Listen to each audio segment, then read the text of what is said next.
In this video, I'm going to show you how to turn on the Gorenje oven.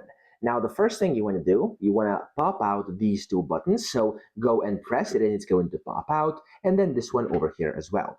Now, first you want to go to this button on the left, which will allow you to select your mode. So if I come closer over here, you can see there's a bunch of different modes. By default, it's on 0. If you turn this around, it's going to basically select mode. So you have like the eco mode over here. You have this one with the fan. You have full fan, etc. There's a bunch of different ones. Select the one that's the most relevant to you and the one that you want to use. I'm going to go with the eco mode right now.